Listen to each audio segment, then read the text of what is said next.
being in the ops world, we get to experiment. Like that's our jobs. We experiment on a daily basis. And I think the biggest thing for us to understand is you don't get stuck in a certain way. Always have a new perspective, a fresh set of eyes for the team, because that's going to be helpful moving forward.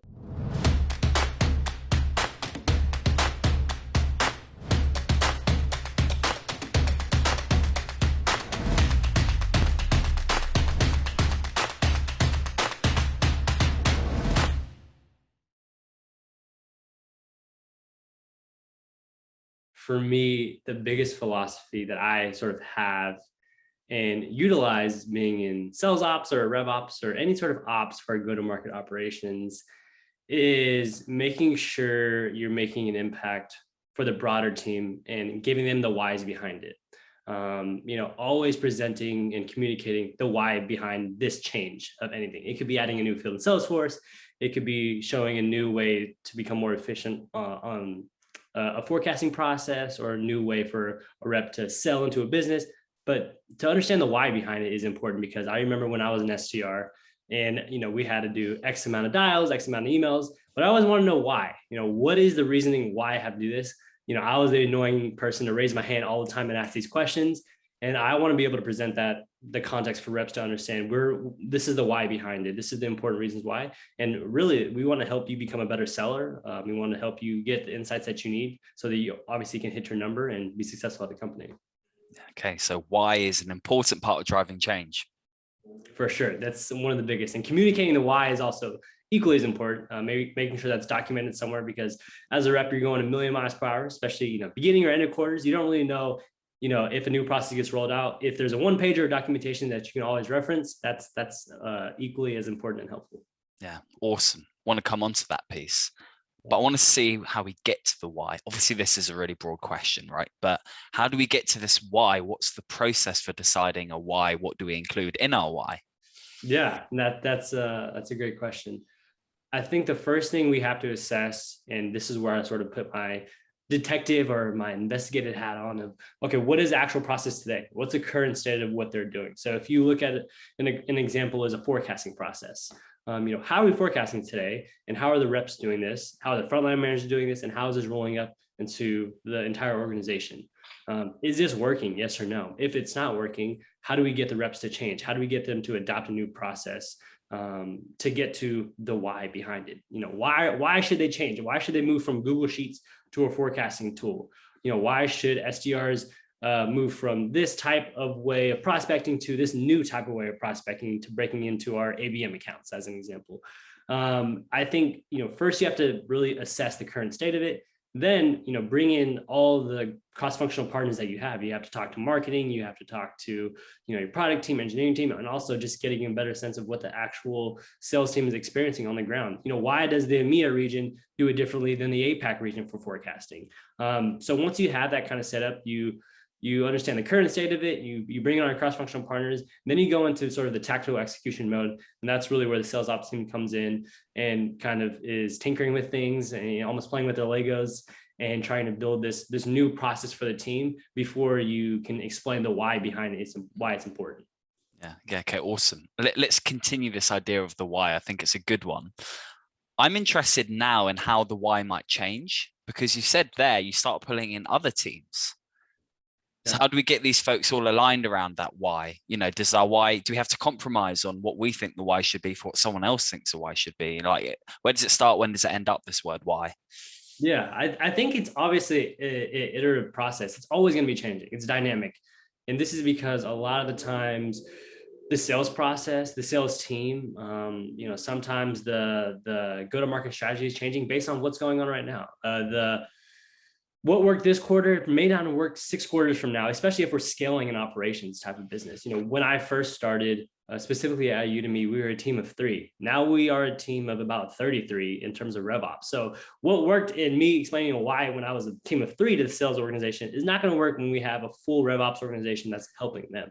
And also, same thing with marketing, same thing with our customer success side of things. It's always changing for why. So that's, for me, I think that it's always going to be changing quarter over quarter. It may not change that much, but year over year, it's definitely going to change in terms of what worked now is not going to work in the future. So if we just understand it, and again, this is a type of conversation you're always going to have. And I think that's the benefit of being in the ops world. We get to experiment. Like that's our jobs. We experiment on a daily basis.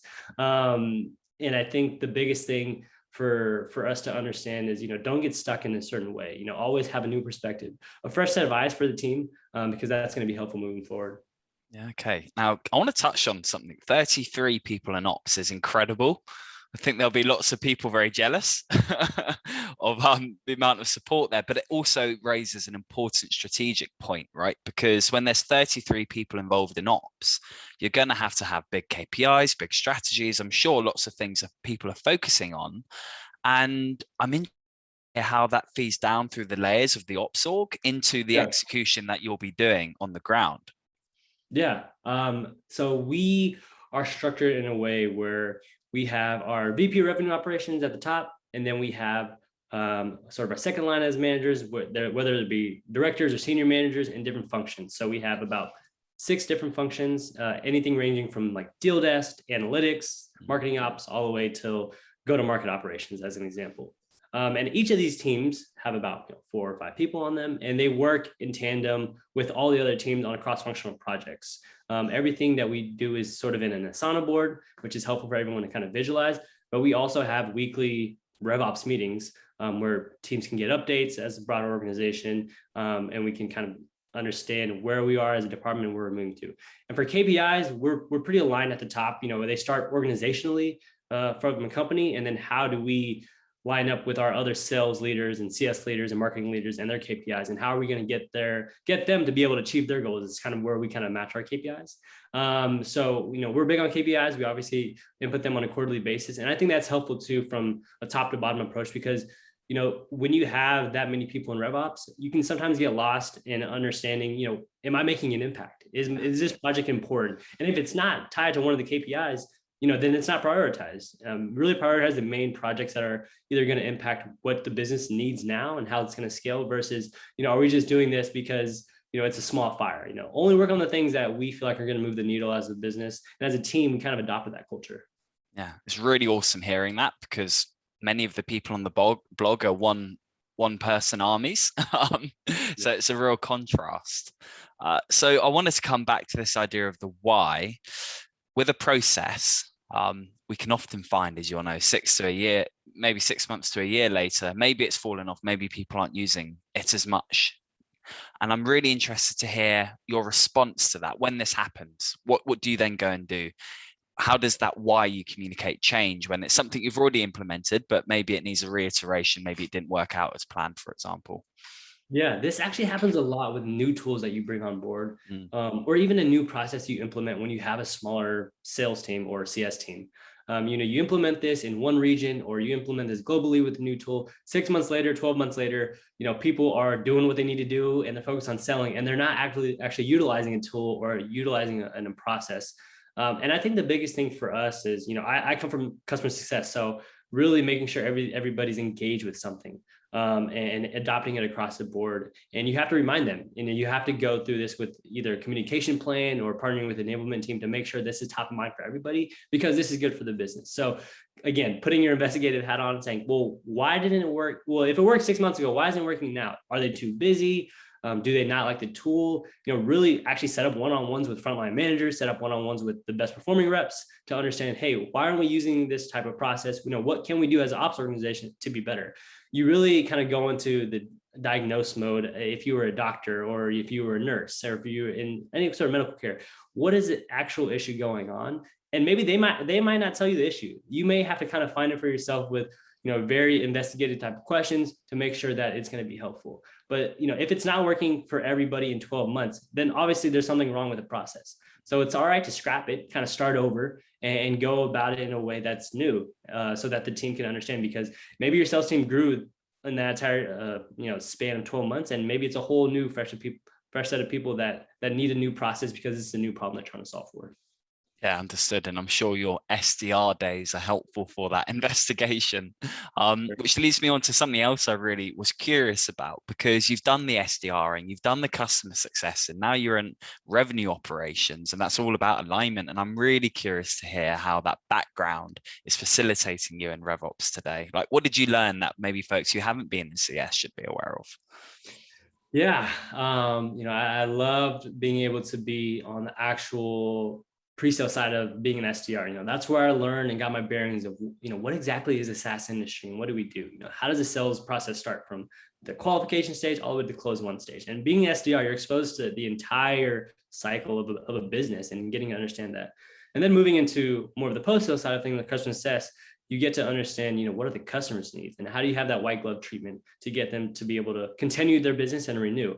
So given that I'm in RevOps now, that background helps me understand not only from a customer journey and customer life cycle, but what do those reps actually need and how do they operate on a day-to-day basis? I was always the type of team member on either SDR or the CS team to do things, try to do things at least in the most efficient way as possible. The least number of clicks, the least number of of obstacles that I can get to get to my goal, whatever my main priority goal was. So I will always want to keep that lens when I'm going to implement a new process for them. So if I'm an SDR, I want to reduce the number of clicks for them to be able to qualify something in Salesforce.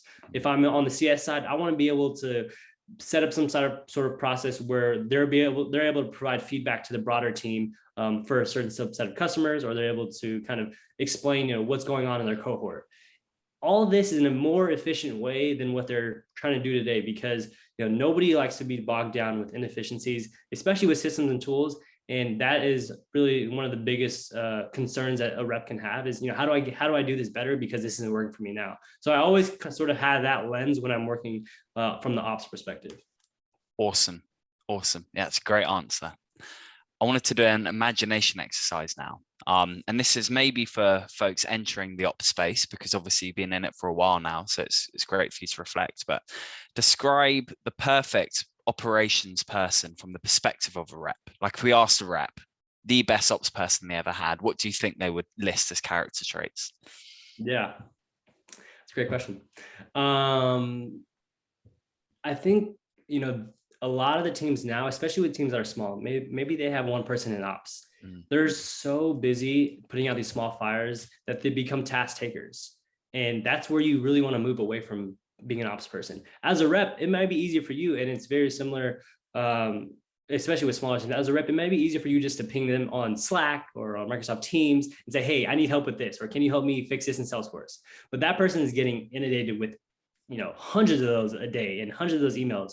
So the actual perfect person in ops is somebody who set up a process where you don't have to do that. There's a formal process for you to go through, whether it be Salesforce cases or whether it be a Slack bot that's set up so that you can just get the right answer immediately. And you're set up for success as a rep to be able to do the things you want. So I always imagine a rep who really, they're kind of a CEO of their own territory. They go in and they say, hey, how many customers do I have in the Fortune 500 in the EMEA region that I'm assigned to? And they type this in Slack, and a Slack bot tells them exactly this. Then you say, okay, actually, tell me how we did on a year-over-year basis with these customers, how many are prospects? And all of this could be set up without the ops person kind of being there for you. The ops person is actually setting up this process behind the scenes.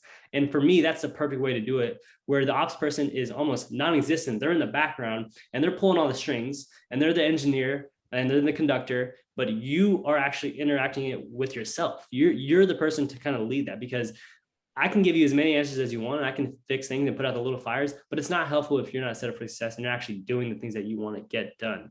And I can't tell you, how to run your business or how to sell into a Fortune 500 and how to get into the C-suite, but I would tell you all the information that you need to break into that.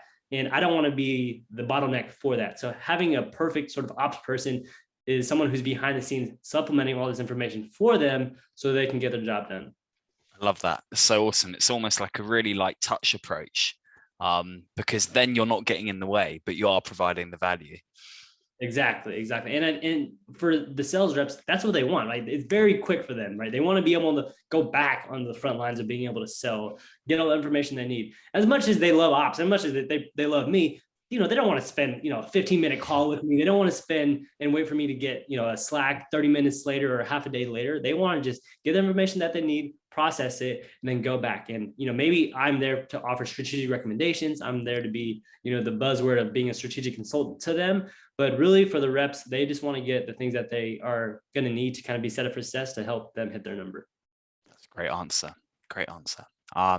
So reflecting on this past year and a half or so for you, Giovanni, what has been one of the biggest lessons, maybe one that was learned through pain, that you would love someone to hear themselves if they're first coming into the role? And I want to end it positively too. So I'd love to hear, I'll have a positive question to follow, but let's start there.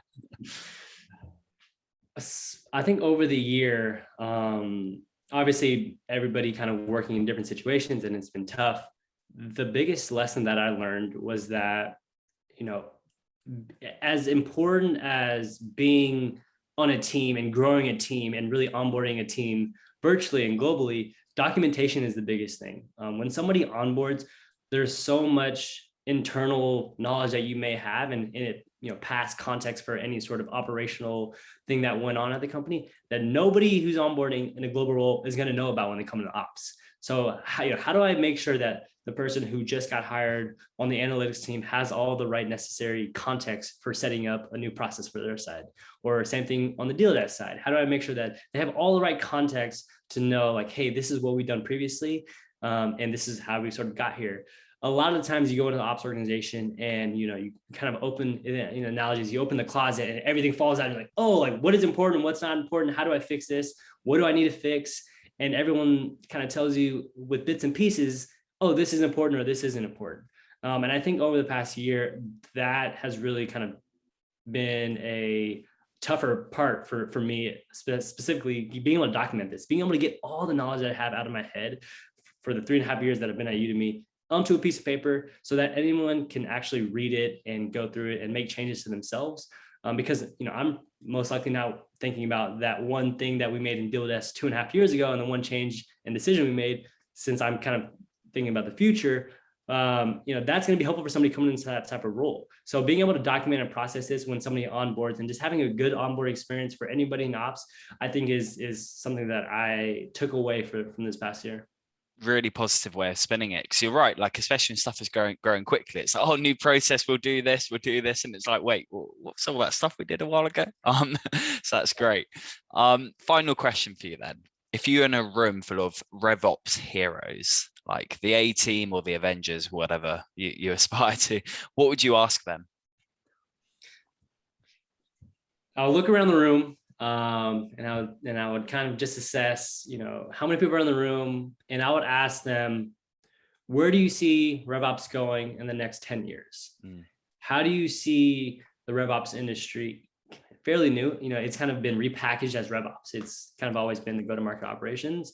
How do you see it changing, at a very large organization? How do you see it changing at an organization where there's only one person in the next 10 years? Is it going to be more technology focused? Is it going to be more automation that are going to be applied to how we do our job? Or are we going to move into the more strategic and consultant type of things when we're working with a C-suite, as an example? And just really understand, what is their thought process about the future? I think about that a lot as somebody in RevOps, somebody actually new in RevOps, right? I came from the sales side of things and the customer success side of things. So somebody like me, I'm really curious, what's going to happen. RevOps has been sort of this buzzword the past couple of years, and I think it's exponentially growing. But what is there going to be a new buzzword in 5 to 10 years? Is there going to be a new function in 5 to 10 years that other people are thinking about?